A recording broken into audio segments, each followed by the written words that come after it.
मुख्य सेविका के लिए रिवाइज उत्तर कुंजी जारी की जा चुकी है और इस वीडियो में रिवाइज उत्तर कुंजी जारी होने के बाद आपकी अनुमानित कट ऑफ क्या रह सकती है उसी के बारे में बात करेंगे। चलिए वीडियो शुरू करें, उससे पहले वीडियो को जरूर लाइक कर दें। देखिए, इस वीडियो में हम आपको एक्सपेक्टेड कट ऑफ जरूर बताएंगे, लेकिन उससे पहले आपके लिए एक ज़रूरी सूचना है।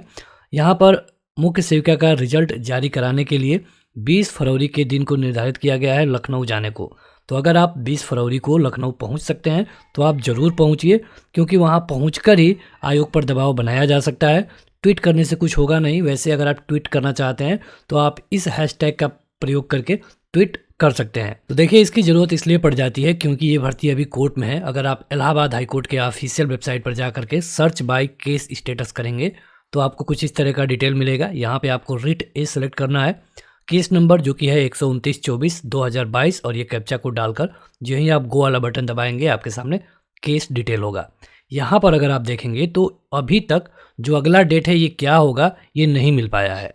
अगर आप यहाँ पे लिस्टिंग हिस्ट्री वाले में जाएंगे तो यहाँ देखिए 13 फरवरी के दिन जो सुनवाई हुई थी उसमें कहा गया है कि list after a fix period, मतलब डेट फिक्स नहीं है।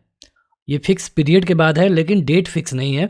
अगर आप इसके जो जजमेंट या फिर आर्डर हैं वहाँ जाकर देखेंगे तो आप एक अजीब चीज़ का अनुभव करेंगे। अगर हम सबसे पहले 5 जनवरी वाला आर्डर को ओपन करें तो यहाँ देखिए 5 जनवरी वाला ये आर्डर है जिसमें कहा गया है कि as prayed list this case on 18 January 2024। 5 फरवरी को जब सुनवाई हुई तो वहाँ पे कहा गया था कि किसी ने प्रार्थना किया है, दोनों पक्षों में से किसी ने, या तो सरकार ने या फिर जो जिन्होंने ये अपील किया है उन्होंने, कि हमें कुछ टाइम दे दिया जाए और इसलिए ये 18 जनवरी को लिस्ट कर दिया गया। अब 18 जनवरी को क्या हुआ उसको आप यहाँ देख सकते हैं। यहाँ पर फिर से आपको कैप्चा कोड देना होगा। वीडियो के लास्ट में हम आपको इसका जो कट ऑफ है वो बताएंगे, लेकिन ये ज़्यादा ज़रूरी है। यहाँ पे देखिए कहा गया है 18 जनवरी को कि समय के अभाव में ये केस नहीं लिया जा सका और अब इसकी सुनवाई 13 फरवरी को होगी। यानी कि 18 जनवरी से 13 फरवरी लगभग 25 दिन बाद इसकी डेट दी गई है। अगर आप इसके पहले देखेंगे यहाँ से 13 दिसंबर से, तो 13 दिसंबर के बाद 20 दिसंबर, 20 दिसंबर के बाद लगभग 15 दिन, तो ऐसा लग रहा था कि इसका जो रिजल्ट है यानी कि इसका जो फैसला है ये बहुत जल्दी आने वाला है, लेकिन ऐसा नहीं हुआ। जब इसकी सुनवाई 13 फरवरी के दिन हुई तब आप देख सकते हैं कि यहाँ पर एक नया चीज़ आपको देखने को मिलेगी, जहाँ कहा गया है कि किसी के प्रार्थना पर अब ये 4 सप्ताह के बाद लिस्ट किया जाएगा। कब लिस्ट किया जाएगा इसका एग्जैक्ट डेट नहीं दिया गया है और यहाँ पे कोई अंतरिम आर्डर है तो वो तब तक एक्सटेंड हो जाएगा जब तक कि अगली सुनवाई नहीं हो जाती है। तो अभी तक जब ये वीडियो हम रिकॉर्ड कर रहे हैं यानी कि 19 फरवरी को, अगला डेट कब होगा इसके बारे में कहीं पर कोई अपडेट नहीं है। केवल ये कहा गया है कि 4 हफ्ते बाद ऐसा होगा। तो अधिकतर चांसेस ये भी है कि सरकार इसमें इंटरेस्ट नहीं ले रही है। अगर सरकार का रुख साफ होता तो यहाँ पे सभी लोग अपना अपना एफिडेविट दे चुके हैं। अगर आप इस पे आएंगे व्यू आईए वाले पे तो यहाँ देखिए एफिडेविट, यहाँ पे एप्लीकेशन एफिडेविट, ये काउंटर एफिडेविट है। तो हर दोनों तरफ से एफिडेविट दिया जा चुका है। अब इसमें बहुत ज़्यादा काम नहीं बचा है। फिर भी पता नहीं कौन पक्ष है जो कि इतने लंबे समय ले रहा है। देखिए, एक बात से आप भी सहमत होंगे कि जो पक्ष ने इसमें पीआईएल दाखिल किया है उनका मानना यह है कि वो लोग इस पे 20 साल या फिर 15 साल से काम कर रहे हैं और उनको इस पे रियायत मिलनी चाहिए। तो ये भी हो सकता है कि वो लोग ही जानबूझ करके इसमें डिले करवा रहे हो, ताकि जितना डिले होगा वो लोग अपना काम करते रहेंगे और उनको उनकी सैलरी मिलती रहेगी। जो लोग बाहर हैं वो बाहर ही रहें। तो अगर ऐसा है तो सरकार का रुख इसमें अगर टाइट होगा तो जाहिर सी बात है कि सरकार इतने बड़े डेट देने का विरोध करेगी और ये केस का सुनवाई जल्दी खत्म होगा। आपको याद होना चाहिए कि 2024 एक चुनावी साल है और एक बार आचार संहिता लागू हो गई तो इस भर्ती को 3-4 महीने फंसने से कोई नहीं रोक सकता। इसलिए ज़रूरी है कि आप 20 फरवरी के दिन जो लोग पहुँच सकते हैं लखनऊ वो लोग पहुँचे और वहाँ पे अपनी बात आयोग के सामने रखें। लखनऊ पहुंचकर केवल आपको एक ही चीज़ पे फोकस करना है कि हमारा जो डीबी के लिए रिजल्ट है ये जारी किया जाए, क्योंकि अब इसकी कोई उत्तर कुंजी आनी नहीं है।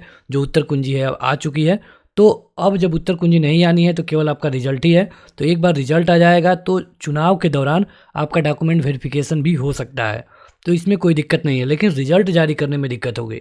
तो अगर चुनाव 3 महीने होता है, मार्च, अप्रैल, मई, तो यहाँ पे अगर डीबी हो जाता है तो मई के तुरंत बाद अगर रिजल्ट मिल जाए तो भी बहुत ज़्यादा दिक्कत नहीं है। लेकिन अभी ये केस ही फाइनल नहीं हुई, इसलिए आपको 20 फरवरी के दिन जो लोग पहुँच सकते हैं उन्हें आयोग पहुंचना है। अब बात करते हैं इसके कट ऑफ के बारे में। तो किसी भी परीक्षा के कट ऑफ के लिए ज़रूरी है कि कितनी भर्ती थी, कितने लोगों ने पेपर दिया और पेपर का लेवल कैसा था। तो भर्ती थी 2693 पद, 34,000 लोगों ने पेपर दिया और पेपर का लेवल आसान बिल्कुल नहीं था। पेपर का लेवल अगर आप हार्ड नहीं कहेंगे तो आसान आप नहीं कह सकते, यानी आप कह सकते हैं कि पेपर का लेवल मॉडरेट टू हार्ड था। यहाँ पर एक सीट पे ज़्यादा लोग भी नहीं हैं अन्य भर्तियों की अगर हम तुलना करें तो यहाँ पे कट ऑफ क्या रहेगी उसके बारे में बात करेंगे। लेकिन ये जो कट ऑफ है आपके एक चीज़ और पे डिपेंड करेगी, ये है डॉक्यूमेंट। इस भर्ती में ये क्लियर नहीं है कि जिन कैंडिडेटों से समाजशास्त्र को सब्जेक्ट के रूप में मांगा गया है, ये समाजशास्त्र पहले साल होना चाहिए या दूसरे साल होना चाहिए या फिर तीनों साल होना ज़रूरी है। आपको पता होगा कि ये जो सब्जेक्ट है अंत शुरू में आपको 3 सब्जेक्ट मिलता है और जो फाइनल ईयर होता है वहाँ पे केवल 2 सब्जेक्ट बचता है। तो यहाँ पे आयोग ने बिल्कुल क्लियर नहीं किया है कि जो ये समाजशास्त्र है ये तीनों साल होना चाहिए या फिर अगर 1 साल भी है तो काम चल जाएगा। इन सवालों का जवाब तभी मिलेगा जब डॉक्यूमेंट वेरिफिकेशन होगा। जब डॉक्यूमेंट वेरिफिकेशन होगा तभी पता चलेगा कि किनको आयोग बाहर कर रहा है और किनको एक्सेप्ट कर रहा है। इसके अलावा बीएससी वाली भी एक प्रॉब्लम है और ये भी प्रॉब्लम तब सामने आएगी जब डॉक्यूमेंट वेरिफिकेशन होगा। अगर हम ये मान लें कि किसी भी कैंडिडेट में 1 साल भी समाजशास्त्र या फिर इस तरह का सब्जेक्ट है और आयोग उसे अलाउ करता है, तब आपकी कट ऑफ क्या होगी।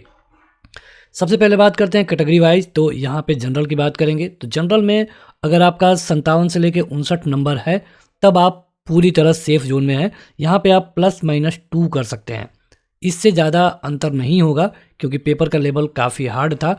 और इस वैकेंसी में खास करके मुख्य सेविका में आप देखेंगे कि अदर स्टेट के कैंडिडेट काफ़ी कम हैं और इसलिए यहाँ पे जनरल की कट ऑफ आपको 57 से लेके 59 तक मिलेगी। अब इसमें आपको दिख रहा होगा कि 4 नंबर सबको मिल गया है।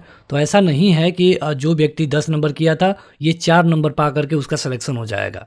अधिकतर लोग जो ये 4 नंबर मिला है उसमें से अधिकतर लोगों के पास या तो 1 या फिर 2 नंबर ही मिल पाए हैं क्योंकि पहले से उन लोगों ने उसे किया था और पहले उत्तर कुंजी में वो सही था। तो इस तरह करके किसी को भी 4 नंबर में पूरे 4 नंबर का फ़ायदा नहीं हुआ है। अगर आप खुद अपना चेक करेंगे पहली और रिवाइज उत्तर कुंजी से तो आपको पता चलेगा कि आपका तो केवल 2 ही नंबर बढ़ा, लेकिन 4 नंबर सबको मिले हैं। उसी तरह अगर हम बात करें अगले कैटेगरी और ये है EWS, तो इसका 54 से लेकर 56 के आसपास रह सकता है। अगली कैटेगरी है AC। अगर आप 50 से 52 के आसपास हैं तो आप सेफ जोन में हैं। इससे कम वालों को भी डॉक्यूमेंट वेरिफिकेशन के लिए बुलाया जाएगा, लेकिन अगर आपका इतना है तो आप सेफ जोन में होंगे। बात करते हैं ST की। तो 40 से लेकर 42-43 के आसपास है तो आप इसमें सेफ हो सकते हैं। बात करते हैं आखिरी OBC कैटेगरी के बारे में। तो OBC कैटेगरी के लिए आपका 56 से 58 होना चाहिए, तभी आप इसमें फाइनल रूप से सिलेक्ट हो सकते हैं। देखिए अगर आप इस कट ऑफ में देखेंगे तो जनरल और OBC में आपको ज़्यादा डिफरेंस नहीं दिखेगा और ऐसा हमेशा से होता आ रहा है, खास करके इस समय की भर्तियों में। तो यही है हमारा अनुमानित कट ऑफ। आपके अनुसार क्या हो सकता है आप कमेंट करके जरूर बताएं और इसी तरह के वीडियो के लिए इसे लाइक और चैनल को सब्सक्राइब करें। Thank you.